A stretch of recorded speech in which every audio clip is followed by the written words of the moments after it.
ഓരോ ഇന്റർവ്യൂ എനിക്ക് തോന്നുന്നു ഒരുപാട് ഇന്റർവ്യൂ ഞാൻ അറ്റൻഡ് ചെയ്തിട്ടുണ്ട്. എല്ലാ ഇന്റർവ്യൂ കഴിയും എനിക്ക് അവസാനമൊക്കെ ആയപ്പോ എനിക്ക് കരച്ചിലൊക്കെ വന്ന് മനസ്സിലായി. എനിക്കൊരു അവസാനം എന്തോ ഒരു ഭാഗ്യം എന്നാണോ അത് ഞാൻ ചെയ്ത ഹാർഡ് വർക്കിന്റെ ആണോ എന്നറിയില്ല. ഏകദേശം എത്ര ജോബ് അപ്ലൈ ചെയ്തിട്ടുണ്ട്? ഞാനൊരു 87-88. ജോബ് ഡിസ്ക്രിപ്ഷനിൽ അവർ ഓൾറെഡി പറഞ്ഞായിരുന്നു നമുക്ക് പവർ പോയിന്റ് പ്രസന്റേഷൻ വേണമെന്നുണ്ടായിരുന്നു. അതായത് ക്വാഫ് എന്ന് പറയും, ക്വാളിറ്റി ഔട്ട്കം വെച്ചിട്ട് GPയുടെ. ഹായ് ഫ്രണ്ട്സ്, അബീസ്വിക്കയുടെ പുതിയ വീഡിയോയിലോട്ട് എല്ലാവർക്കും സ്വാഗതം. അപ്പം ഇന്ന് നമ്മൾ ചെയ്യാൻ പോണ NHS അഡ്മിനായിട്ട് ജോലി കിട്ടിയ ഒരാൾക്കുടെ വീഡിയോ ആണ്. ഞങ്ങൾ രണ്ടുപേരും ഒന്നിച്ച് ഒരു വെയർ ഹൗസിൽ വന്ന കാലത്ത് ഞങ്ങൾ പണിയെടുത്തത്. അതായത് 3 വർഷം മുമ്പ് സ്പോർട്സ് ഡയറക്ടർ എന്ന് പറയുന്ന വെയർ ഹൗസിൽ ഞങ്ങൾ രണ്ടുപേരും ഒരു മടിയില്ലാതെ പറയും പെട്ടി പറക്കിക്കൊണ്ട് നടന്നവരാ അല്ലേ. അന്നൊക്കെ ഞങ്ങളുടെ സൂപ്പർവൈസറിനെ കാണുമ്പോൾ ഞാൻ ഹസ്നാനെ പരിചയപ്പെടുന്ന തന്നെ ഞങ്ങളുടെ മെയിൻ സൂപ്പർവൈസർ ഇവിടെ വരുമ്പോൾ ഞാനും ഹസ്നായിക്ക് ഈ അയലിന്റെ ഇടയ്ക്ക് കൂടെ ഓടുമായിരുന്നു. അതായത് ഈ പൂച്ചയും മറ്റേ എലിയും ഓർണാണക്ക് അങ്ങനെ അവിടെ ക്ലീനിങ്ങും ആയിട്ട് നടന്നവരാണ്. അന്നൊന്നും ഞങ്ങൾ സ്വപ്നത്തിൽ പോലും വിചാരിച്ചില്ല ഞങ്ങൾ രണ്ടുപേരും NHS കയറുന്നു. ഒത്തിരി കഷ്ടപ്പെട്ടിട്ട് ഞാനാണെങ്കിലും NHSP കയറി, NHSPന്ന് ബാൻഡ് 2 കയറി, പിന്നെ ബാൻഡ് 3 കയറി. അതുപോലെ തന്നെ ഹസ്നായ ആണെങ്കിലും ഹസ്ന UK വന്നിട്ട് ശരിക്കും എത്ര ജോലിക്ക് പോയിട്ടുണ്ട്? ഫസ്റ്റ് ജോലി എന്ന് പറഞ്ഞാൽ ഈ പറഞ്ഞ സ്പോർട്സ് ഡയറക്ടറാണ്. സ്പോർട്സ് ഡയറക്ടർ എനിക്ക് എപ്പോഴും എന്റെ പ്രിയപ്പെട്ട ഒരു ജോലിയാണ്. അത് ജോലി കഷ്ടപ്പാടായിരുന്നു നിൽക്കണമെങ്കിലും എനിക്ക് ഒരുപാട് കണക്ഷൻസ് കിട്ടിയ ഭയങ്കര ജോലിക്ക് പോണ പോലെ ഇല്ലായിരുന്നു. ഒരു മൊത്തം എൻജോയ്മെന്റ് ആയിരുന്നു. അപ്പൊ സ്പോർട്സ് ഡയറക്ടറിൽ പോയിട്ടുണ്ട്. അത് പാർട്ട് ടൈം ആയിരുന്നു.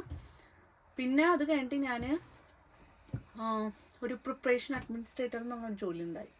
പക്ഷെ ആ ജോബ് എന്നെ കൊണ്ട് പറ്റിയ ജോലിയല്ലായിരുന്നു. ഒരു ടാർഗറ്റ് ഒക്കെ ഉണ്ടായിരുന്നു. ഇങ്ങനെ നമ്മൾ ഇരുന്നിട്ട് ഒരു ബോക്സിലുള്ള കാര്യങ്ങൾ ചെയ്ത് തീർക്കുക. അങ്ങനെ മിനിമം നമുക്ക് 2 ബോക്സ് കംപ്ലീറ്റ് ചെയ്യണം.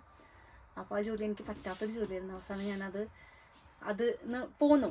അതിനുശേഷിട്ട് ഫുഡ് സർവീസിൽ കയറി. NHS food service. ആ ജോലിയും എന്നെ കൊണ്ട് പറ്റുന്ന ജോലിയില്ലായിരുന്നു. നമുക്ക് ഓരോരുത്തർക്കുണ്ടല്ലോ. അപ്പൊ ഞാൻ നാട്ടില് ഞാൻ നന്നായിട്ട് പഠിച്ചിട്ടുള്ള ഒരാളാണ്. ശരിക്കും നാട്ടില് ഒരു യൂണിവേഴ്സിറ്റിയില് പ്രൊഫസർ ആയിരുന്നു കേട്ടോ. ഏതായിരുന്നു ടോപ്പിക്ക്?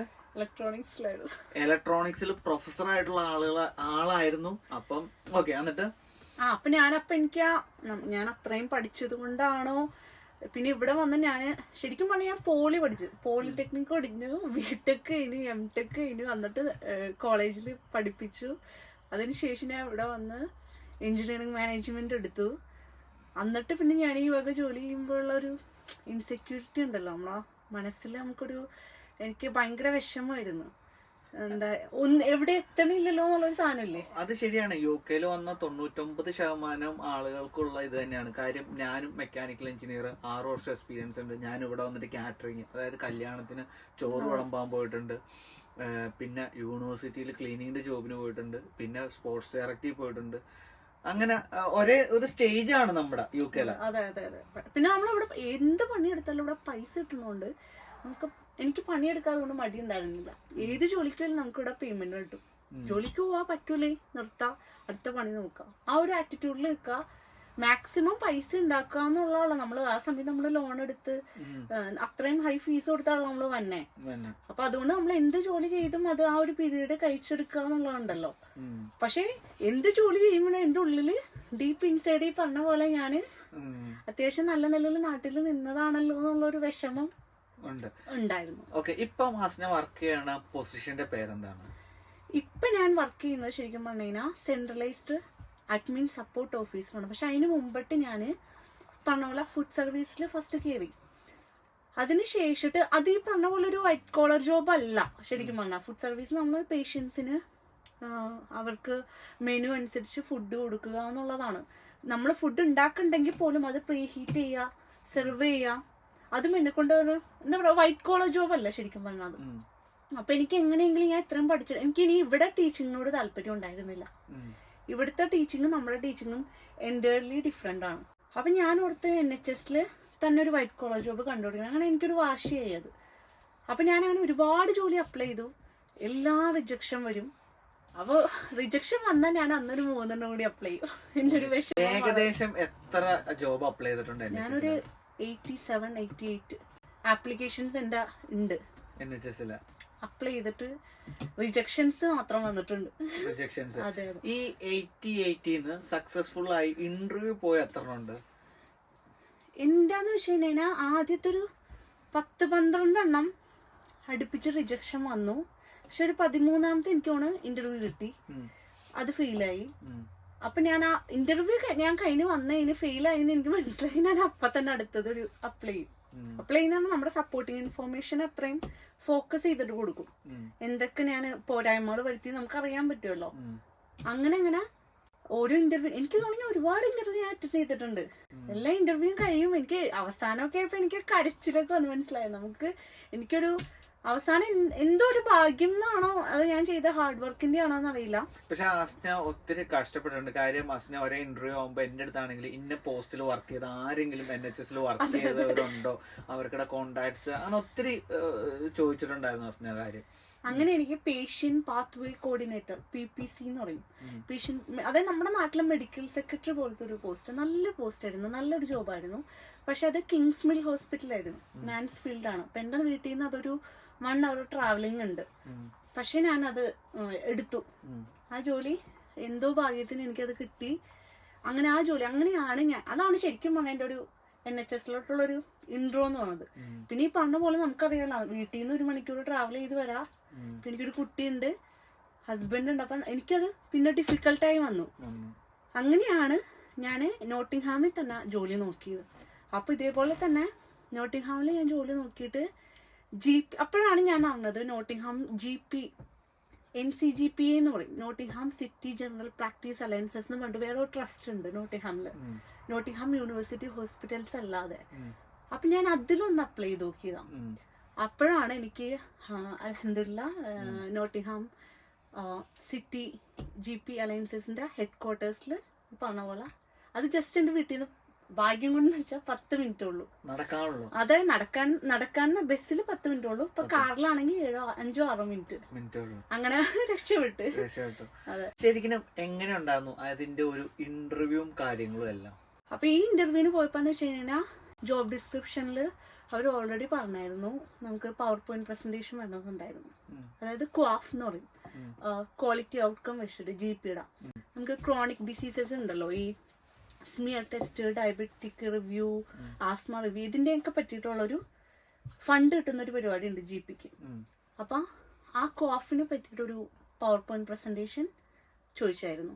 അപ്പൊ ഞാൻ അത് പ്രിപ്പയർ ചെയ്തിട്ടായിരുന്നു പോയിരുന്നത്. ഞാനത് വീട്ടിൽ നിന്നിട്ട് ഇങ്ങനെ സ്ലൈഡ് ഉണ്ടാക്കിയിട്ട് അത് പ്രസന്റ് ചെയ്തു. അത് പ്രസന്റ് ചെയ്തത് കൂടാതെ ഒരു +45 മിനിറ്റ്സ് എനിക്ക് വേറെ ഇന്റർവ്യൂ ഉണ്ടായി.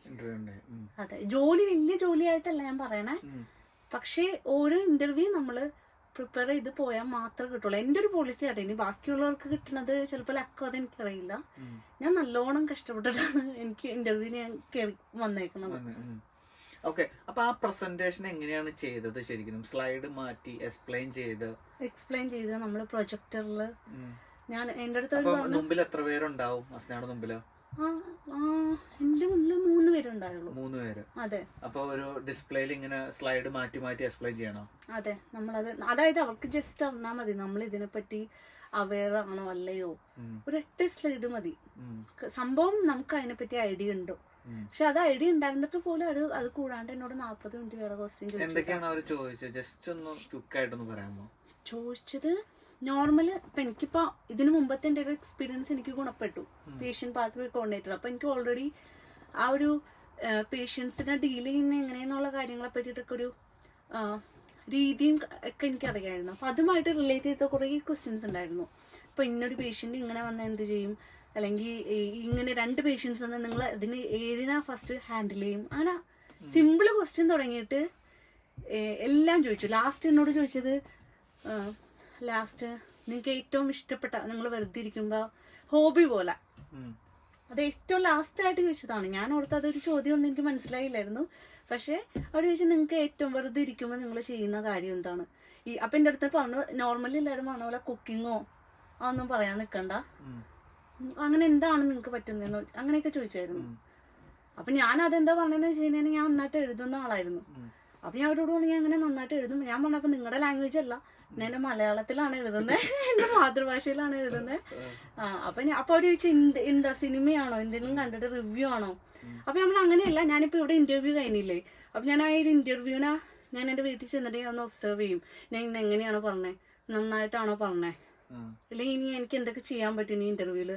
അപ്പൊ ഇനി അടുത്ത ഇന്റർവ്യൂ വരുമ്പോൾ എന്ത് നോട്ട് ചെയ്യണം. അപ്പൊ ഞാൻ അവിടെ ഫോർ എക്സാമ്പിൾ ആണ് പറഞ്ഞിട്ടെ, ഞാൻ ഇന്റർവ്യൂ തന്നെയല്ല, ഇപ്പൊ എന്റെ ജീവിതത്തിൽ എന്ത് നടന്നാലും ഞാൻ അതിനാ എനിക്ക് സമയം കിട്ടുമ്പോ ഒന്ന് എഴുതാറുണ്ട്. അപ്പൊ അങ്ങനെ പറഞ്ഞിട്ടാണ് ഇന്റർവ്യൂ തീർന്നത്. അതുകൊണ്ട് പേഴ്സണൽ ക്വസ്റ്റ്യനും കൂടി ഉൾപ്പെടുത്തിയിട്ടാണ് ഈ ഇന്റർവ്യൂ കഴിഞ്ഞത്. പക്ഷെ അത് ഗുണമായി, വീടിന്റെ അടുത്തുനിന്ന് വളരെ അടുത്തുള്ള ഒരു സ്ഥലത്ത് ജോലി കിട്ടി. ശരിക്കും ഒരു 8 to 4 ഡ്യൂട്ടി എന്താണ്, ഇതിന്റെ ഡ്യൂട്ടീസ് ആൻഡ് റെസ്പോൺസിബിലിറ്റീസ് എന്തൊക്കെയാണ്? ഞാൻ ഇപ്പൊ കിടക്കുന്ന ജോലി എന്ന് വെച്ചാൽ സെൻട്രലൈസ്ഡ് അഡ്മിൻ സപ്പോർട്ട് ഓഫീസറാണ്. അത് ഞാൻ ശരിക്കും പറഞ്ഞാൽ ട്രെയിനിങ് പീരീഡ് ആണ്. അപ്പൊ അതിന്റെ ഇൻഡെപ്ത് എനിക്ക് ശരിക്കും പറഞ്ഞാൽ അറിയില്ല. പക്ഷെ അതിന് മുമ്പുള്ള ജോലിയുടെ വേണമെങ്കിൽ ഞാൻ പറയാം, അതൊരു പേഷ്യന്റ് പാത്വേ കോർഡിനേറ്റർ എന്നുള്ള ജോലിയാണ്. അതായത് ഇപ്പൊ എനിക്ക് 2 കൺസൾട്ടൻസ് ഉണ്ടാവും. ഞാൻ അതായത് മെഡിക്കൽ സെക്രട്ടറി പോലെ ആ 2 കൺസൾട്ടൻസിന്റെ ഒരു മെഡിക്കൽ സെക്രട്ടറി ആയിരുന്നു ഞാൻ. അങ്ങനെ അപ്പൊ അതായത് ഒരു പേഷ്യൻസിന്റെ പോയിന്റ് ഓഫ് കോണ്ടാക്ട് എന്ന് നമ്മൾ പറയില്ലേ, അവർക്ക് എന്ത് എൻക്വയറി വന്നാലും നമ്മളെ വിളിച്ച് അന്വേഷിക്കും. പിന്നെ ഇതേപോലെ ഞാൻ മെയിനായിട്ട് ട്രോമ ആൻഡ് ഓർത്തോപെഡിക്സിലായിരുന്നു. അപ്പൊ ഈ ഓർത്തോപെഡിക് സർജൻ ആയിരുന്നു എനിക്ക് കിട്ടിയിരുന്നത്. അപ്പൊ ഈ സർജറിക്കുള്ള പേഷ്യൻസിന്റെ വെയിറ്റിംഗ് ലിസ്റ്റ്, അവരുടെ പ്രീ ഓപ്സ്, അവരുടെ അതേപോലെ പോസ്റ്റ് ഓപ്പറേഷൻ കഴിഞ്ഞവരുടെ ഫോളോ അപ്സ്, പിന്നെ അതേപോലെ ഈവൻ ചെറിയൊരു സിക്ക് നോട്ട് പോലെ അത് തുടങ്ങി എല്ലാ കാര്യങ്ങളും, അതായത് ആ കൺസൾട്ടൻസിന്റെ അണ്ടറിൽ വരുന്ന എല്ലാ അഡ്മിനിസ്ട്രേറ്റീവ് വർക്കും നമ്മൾ ചെയ്യണം. അപ്പൊ ആ ജോലി ശരിക്കും പറഞ്ഞാൽ ഭയങ്കര ഒരു ഇൻവെസ്റ്റിഗേഷൻ മോഡലാണ്. നമുക്ക് എല്ലാ കാര്യങ്ങളും അവർ പറഞ്ഞു തരില്ല. ഇപ്പൊ പേഷ്യന്റ് വിളിച്ചിട്ട് എനിക്ക് ഇന്ന പ്രശ്നമുണ്ട് അത് ശരിയാക്കി താന്ന് പറഞ്ഞു കഴിഞ്ഞാൽ നമുക്ക് പെട്ടെന്ന് സിസ്റ്റം നോക്കിയാൽ മനസ്സിലാവില്ല. അപ്പൊ ചിലപ്പോൾ നമ്മൾ അവരുടെ റിപ്പോർട്ട് വന്നിട്ടുണ്ടാവില്ല. അപ്പൊ അതിന് നമ്മൾ വേറെ സോഫ്റ്റ്വെയറിൽ പോകണം, അല്ലെങ്കിൽ അവരുടെ ബ്ലഡ് റിസൾട്ടിനായിരിക്കും കുഴപ്പം. നമ്മളോട് ശരിക്കും പറഞ്ഞ ഒരു ഇൻവെസ്റ്റിഗേഷൻ ടൈപ്പാണ് ആ ജോലി.